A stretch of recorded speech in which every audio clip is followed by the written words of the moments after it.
এমনকি এমনিতেও আমরা সঙ্গীতের মাধ্যমে ঈশ্বরের প্রশংসা বা নিজেদের আবেগ প্রকাশ করে থাকি, তাহলে গান বাজনা গ্রহণযোগ্য নয় কেন?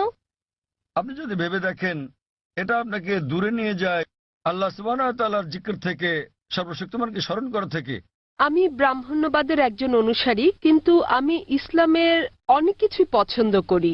কিন্তু ইসলামের নিয়ম অনুসরণ করতে হলে আমাকে কি ইসলামে ধর্মান্তরিত হতে হবে, নাকি আমার ব্রাহ্মণ্যবাদের ধর্ম পালন করেই আমি ইসলামের বিভিন্ন নিয়ম অনুসরণ করতে পারবো? স্যার, আমি আপনার অনেক বক্তৃতাই দেখেছি, যেমন ইসলাম ও হিন্দু ধর্মের মধ্যে সাদৃশ্য এবং আরো অনেকগুলো। আপনার বক্তৃতা আমি খুবই পছন্দ করি।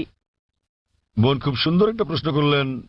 তিনি বললেন যে তিনি ব্রাহ্মণিজমের একজন একনিষ্ঠ অনুসারী, কিন্তু তিনি ইসলামের বিভিন্ন বিষয় পছন্দ করেন। তার প্রশ্ন হচ্ছে যে তিনি কি ইসলামের এই সব বিষয় অনুসরণ করতে পারেন এবং একই সাথে তারা ব্রাহ্মণিজম চর্চা করতে পারেন। তিনি আমার অনেক লেকচার দেখেছেন এবং অনেকটা পছন্দ করেন। বোন, প্রথমে আপনাকে বলি যে ইসলাম বা মুসলমান হওয়া কোনো উপাধি নয়। ইসলাম আবিধানিকভাবে বোঝায় শান্তি, যা পাওয়া যায় নিজেকে আল্লাহর কাছে সমর্পণ করে। তাই যে কোনো মানুষ যদি সে তার ইচ্ছা অনিচ্ছাকে আল্লাহর কাছে সমর্পণ করে, তাহলে সে একজন মুসলিম।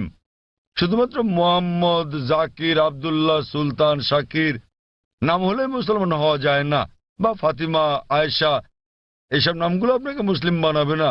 মুসলমান মানে যে তার ইচ্ছা অনিচ্ছাকে আল্লাহর কাছে সমর্পণ করে। তো প্রথমেই খুঁজে বের করতে হবে আপনাকে মহান আল্লাহর আদেশ কি।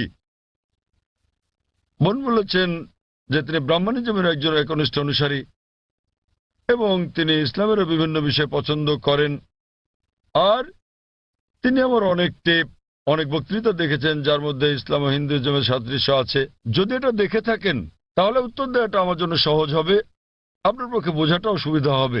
আপনি যদি দেখে থাকেন আমার হিন্দুইজম ইসলামের সাদৃশ্য নিয়ে বক্তৃতা, যেটা আমি বোধহয় প্রথম শান্তি সম্মেলন চেন্নাইয়ে দিয়েছিলাম, ইসলাম ও হিন্দু ধর্মের মধ্যে সাদৃশ্য।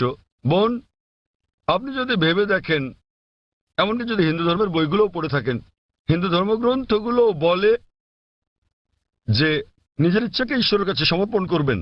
কিন্তু আমি যেটা বললাম যে সময়ের সাথে সাথে পূর্বের সকল ধর্মগ্রন্থ আগের মতো অবিকৃত অবস্থায় নেই। সেগুলো বিকৃতি এসেছে, জালিয়াতি হয়েছে, দুর্নীতি ঘটেছে। বেশিরভাগ পণ্ডিতগণই এই ধর্মগুলোর বিষয়ে, হোক সেটা হিন্দুইজম অথবা হোক খ্রিস্টানিজম অথবা ইহুদি ধর্ম, তারা একমত যে তাদের ধর্ম